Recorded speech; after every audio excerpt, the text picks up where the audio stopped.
Bien-aimés dans le Seigneur, chers auditeurs, nous vous saluons dans le très beau nom de notre Seigneur Jésus-Christ. Nous vous disons notre joie de vous retrouver ce matin et de vous savoir toujours aussi nombreux et fidèles à ce rendez-vous quotidien pour partager la parole de Dieu avec nous. Et nous remercions la Ligue pour la lecture de la Bible qui prépare pour nous ce programme de méditation. Aujourd'hui, vendredi 1er novembre, nous méditons dans Daniel, chapitre 2, versets 1 à 23. Daniel 2, 1 à 23. Nous prions avec Papa Dani Moubeno avant de lire ce texte.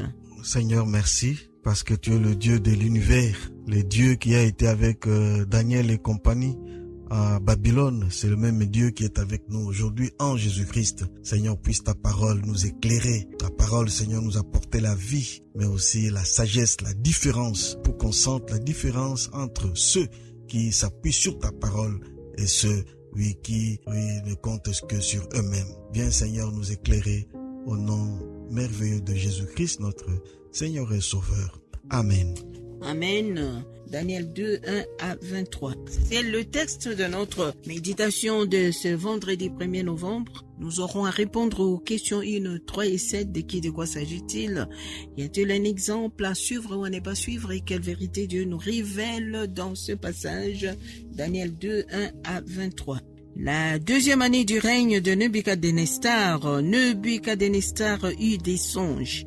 Il avait l'esprit agité et ne pouvait dormir. Le roi fit appeler les magiciens, les astrologues, les enchanteurs et les chaldéens pour qu'ils lui disent ses songes. Ils vinrent et se présentèrent devant le roi. Le roi leur dit, « J'ai eu un songe, mon esprit est agité et je voudrais connaître ces songes. » Les Chaldéens répondirent au roi en langue araméenne, « Ô roi, vis éternellement, dis les songes à tes serviteurs et nous t'en donnerons l'explication. » Le roi reprit la parole et dit aux Chaldéens, « La chose m'a échappé. Si vous ne me faites connaître le songe et son explication, mis en pièces, et vos maisons seront réduites en un tas d'immondices.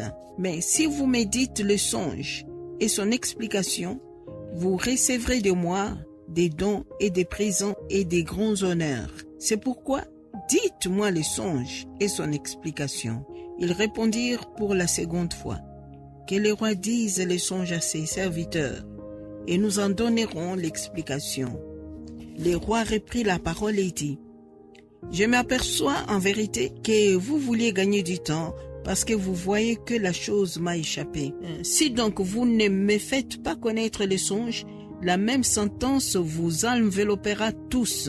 Vous voulez vous préparer à me dire de mensonges et de faussetés en attendant que le temps soit changé. C'est pourquoi dites-moi le songe et je saurai si vous êtes capable de m'en donner l'explication. » Les Chaldéens répondirent au roi, « Il n'est personne sur la terre qui puisse dire ce que demande le roi. Aussi jamais roi, quelque grand et puissant qu'il ait été, n'a exigé pareille chose d'aucun magicien, astrologue ou chaldéen. Ce que le roi demande est difficile. Il n'y a personne qui puisse le dire au roi, excepté les dieux dont la demeure n'est pas parmi les hommes. » Là-dessus, le roi se mit en colère et s'irrita violemment. Il ordonna qu'on fasse périr tous les sages de Babylone. La sentence fut publiée, les sages allaient être mis à mort et l'on cherchait Daniel et ses compagnons pour les faire périr. Alors Daniel s'adressa d'une manière prudente et sensée à Arioch, chef de garde du roi, qui était sorti pour mettre à mort les sages de Babylone. Il prit la parole et dit à Arioch, commandant du roi, « Pourquoi la sentence du roi est-elle si sévère ?» Arioch exposa la chose à Daniel.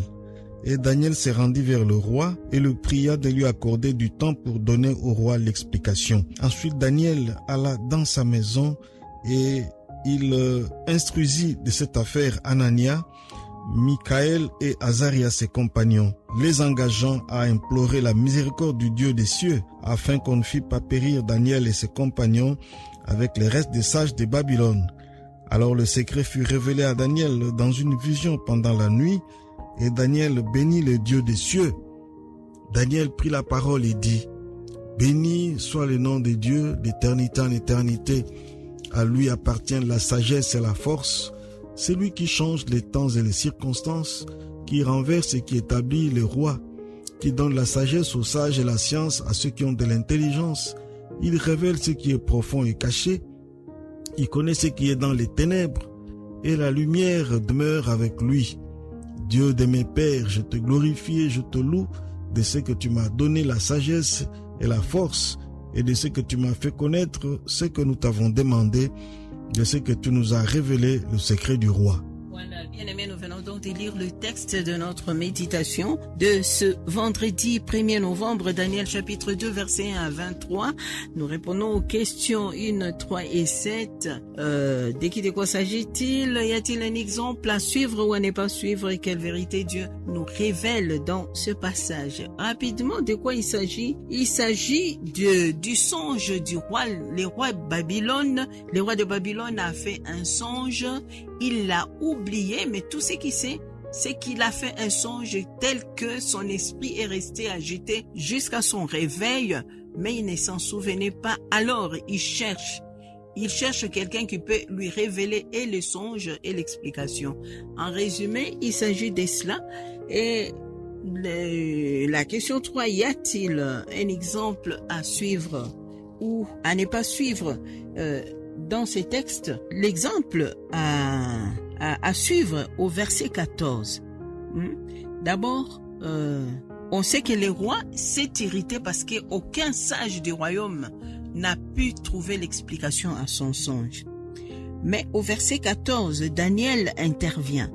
Alors Daniel s'adressa d'une manière prudente et sensée à Arjoc, chef des gardes du roi, qui était sorti pour mettre à mort les sages de Babylone. Il prit la parole et dit à Arjoc, commandant du roi, pourquoi la sentence du roi est-elle si sévère? Arjoc exposa la chose à Daniel. Et Daniel se rendit vers le roi et le pria de lui accorder du temps pour donner au roi l'explication. Ensuite, Daniel alla dans sa maison et il instruisit de cette affaire ses amis, les engageant, écoutez bien, les engageant à implorer la miséricorde du Dieu des cieux afin qu'on ne fasse pas périr Daniel et ses compagnons avec le reste des sages de Babylone. Il les engageant à implorer la miséricorde des dieux. C'est l'exemple à suivre de la part de Daniel. Il arrive comme ça des choses où, humainement parlant, nous ne voyons pas d'issue. Il n'y a pas de solution. Donc, il ne faut pas être fataliste. Il ne faut pas se dire, tant que nous avons un Dieu, nous ne devons pas nous dire, bon, on n'y peut rien, voilà, nous allons tous être mis à mort. Non, il faut implorer Dieu, quel que soit le problème qui nous arrive. Tournons-nous vers Dieu. Il y a toujours une solution avec notre Dieu. Et c'est ça l'exemple à suivre. Ici, il s'agissait de trouver les songes et ensuite d'en donner l'explication. Mais nous rencontrons souvent des problèmes comme ça qui semblent vraiment ne pas avoir de solution. Mais ça, ne n'oublions pas que le Dieu de Daniel, c'est lui aussi notre Dieu. Il a des réponses et des solutions à tous les problèmes, à toutes les questions. Voilà l'exemple à suivre, Papa Dani. Une vérité, parce qu'il s'agit de vérité, ou un autre exemple à suivre? Un autre exemple à suivre, moi je sais, c'est l'attitude de Daniel et ses amis, aussitôt que le Seigneur leur a révélé ce songe. Le Seigneur s'est manifesté en Daniel, parce que la Bible nous dit que c'est pendant la nuit, au verset 19. Alors le secret fut révélé à Daniel dans une vision pendant la nuit. Et aussitôt qu'il a eu la vision, Daniel pouvait vite aller devant le roi et les sages et dire, écoute, moi j'ai la solution. Voilà comment. Mais la Bible nous dit que au verset 20, Daniel prit la parole et dit, en fait, Daniel fait ici une prière d'action de grâce. Au verset 19, la partie B, et Daniel bénit le Dieu des cieux. Oui, nous devons apprendre à être reconnaissants au Seigneur. Et quand nous lisons dans l'évangile de Luc, chapitre 17, on nous parle du récit des lépreux. Il y a 10 lépreux qui sont venus voir le Seigneur pour être purifiés de leur lèpre. Et le Seigneur leur a recommandé d'aller se présenter devant le prêtre. Pendant qu'ils y allaient, la Bible dit que ils étaient tous guéris, mais un seul est rentré pour rendre grâce au Seigneur. Et curieusement, celui qui est rentré n'était même pas juif, il était samaritain, un étranger. Les 9 autres sont partis et le seul qui est revenu rendre grâce, c'était le samaritain. Ici, Daniel, avant même d'aller se présenter devant le roi, il rend grâce. Et sa prière est merveilleuse. Il dit, béni soit le nom de Dieu d'éternité en éternité. À lui appartiennent la sagesse et la force. Et je saute pour aller directement à la fin du verset 23 B. Il dit, de ce que tu m'as donné la sagesse et la force, de ce que tu m'as fait connaître, ce que nous t'avons demandé, de ce que tu nous as révélé le secret. Donc il ne reconnaît pas son mérite à lui, mais il reconnaît que tous les mérites viennent de Dieu qui donne la sagesse, la force et l'intelligence et qui révèle les choses cachées. Voilà. Et une vérité, c'est ce que Daniel dit de Dieu. La question aurait pu être la question de qu'est-ce que ces textes nous apprennent sur Dieu.